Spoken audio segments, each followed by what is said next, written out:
ನಮಸ್ಕಾರ ಸ್ನೇಹಿತರೆ. ನಾವು ಯಾವಾಗಲೂ ಬುದ್ಧನ ಶಾಂತಿ, ಕ್ಷಮೆ ಮತ್ತು ಕರುಣೆಯ ಬಗ್ಗೆ ಕೇಳಿದ್ದೇವೆ. ಆದರೆ ಈ ಕ್ರೂರ ಜಗತ್ತಿನಲ್ಲಿ ಬರೀ ಕ್ಷಮೆಯಿಂದ ಬದುಕಲು ಸಾಧ್ಯವೇ? ನೀವು ಎಲ್ಲರನ್ನೂ ಕ್ಷಮಿಸುತ್ತಾ ಹೋದರೆ ಜಗತ್ತು ನಿಮ್ಮನ್ನು ತುಳಿದು ಮುಂದೆ ಹೋಗುತ್ತದೆ. ಅಂದು ಅಖಂಡ ಭಾರತವನ್ನು ನಿರ್ಮಿಸಿದ ಆಚಾರ್ಯ ಚಾಣಕ್ಯ ಹೇಳಿದ್ದೇ ಬೇರೆ. ಬುದ್ಧ ಕ್ಷಮೆ ಕಲಿಸಿದರೆ ಚಾಣಕ್ಯ ಸೇಡು ಮತ್ತು ಅಧಿಕಾರವನ್ನು ಕಲಿಸುತ್ತಾನೆ.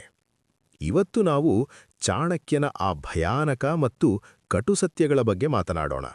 ಅದು ನಿಮ್ಮನ್ನು ಬಲಿಷ್ಠರನ್ನಾಗಿ ಮಾಡುತ್ತದೆ. ಬುದ್ಧ ಹೇಳುತ್ತಾನೆ, ನಿನ್ನ ಶತ್ರುವನ್ನು ಪ್ರೀತಿಸು ಎಂದು.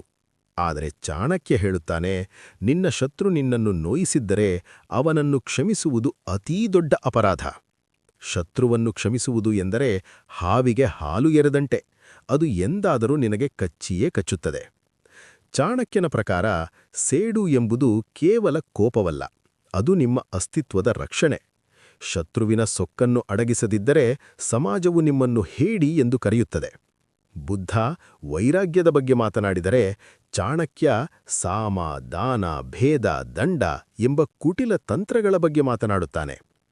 ಅಧರ್ಮವನ್ನು ಅಳಿಸಲು ನೀವು ಅಧರ್ಮದ ಹಾದಿಯನ್ನೇ ತುಳಿಯಬೇಕಾದ ಪರಿಸ್ಥಿತಿ ಬಂದರೆ ಅದೂ ಧರ್ಮವೇ ಎಂಬುದು ಚಾಣಕ್ಯನ ಕಟುವಾದ. ಸ್ನೇಹಿತರೆ, ಈ ಜಗತ್ತು ಅರಣ್ಯದಂತೆ. ಕಾಡಿನಲ್ಲಿ ನೇರವಾದ ಮರಗಳನ್ನು ಮೊದಲು ಕತ್ತರಿಸಲಾಗುತ್ತದೆ, ವಕ್ರವಾದ ಮರಗಳು ಉಳಿಯುತ್ತವೆ. ಹಾಗೆಯೇ ಅತಿಯಾದ ಒಳ್ಳೆಯತನ ನಿಮ್ಮ ವಿನಾಶಕ್ಕೆ ಕಾರಣವಾಗಬಹುದು. ಬುದ್ಧನ ಶಾಂತಿ ಮನಸ್ಸಿಗೆ ಬೇಕು ನಿಜ, ಆದರೆ ಬದುಕಲು ಚಾಣಕ್ಯನ ಕ್ರೌರ್ಯ ಮತ್ತು ಬುದ್ಧಿವಂತಿಕೆ ಅತಿ ಮುಖ್ಯ. ಸೇಡು ತೀರಿಸಿಕೊಳ್ಳುವುದು ಎಂದರೆ ರಸ್ತೆಯಲ್ಲಿ ಜಗಳವಾಡುವುದಲ್ಲ, ನಿಮ್ಮ ಶತ್ರು ಮಣ್ಣು ಮುಕ್ಕುವಂತೆ ನಿಮ್ಮ ಯಶಸ್ಸನ್ನು ಬೆಳೆಸುವುದು. ಚಾಣಕ್ಯ ಹೇಳುತ್ತಾನೆ, ಶತ್ರುವನ್ನು ಸೋಲಿಸಲು ಮೊದಲು ಅವನ ದುರ್ಬಲತೆಯನ್ನು ಕಂಡುಹಿಡಿ, ನಂತರ ಅವನನ್ನು ಬೇರು ಸಮೇತ ಕಿತ್ತೆಸೆ. ನೆನಪಿಡಿ, ಬಲಹೀನರಿಗೆ ಈ ಜಗತ್ತಿನಲ್ಲಿ ಗೌರವವಿಲ್ಲ. ನೀವು ಬಲಿಷ್ಠರಾದಾಗ ಮಾತ್ರ ಈ ಜಗತ್ತು ನಿಮಗೆ ತಲೆಬಾಗುತ್ತದೆ. ಈ ಕಟುಸತ್ಯವನ್ನು ಅರಗಿಸಿಕೊಳ್ಳಿ. ಕೇವಲ ಶಾಂತಿಯಿಂದಿದ್ದರೆ ನೀವು ಗುಲಾಮರಾಗುತ್ತೀರಿ. ಚಾಣಕ್ಯನಂತೆ ತಂತ್ರ ಹೂಡಿದರೆ ನೀವು ರಾಜರಾಗುತ್ತೀರಿ. ಬುದ್ಧನ ಶಾಂತಿ ಬೇಕೋ ಅಥವಾ ಚಾಣಕ್ಯನ ಅಧಿಕಾರ ಬೇಕೋ, ನಿರ್ಧಾರ ನಿಮ್ಮದು.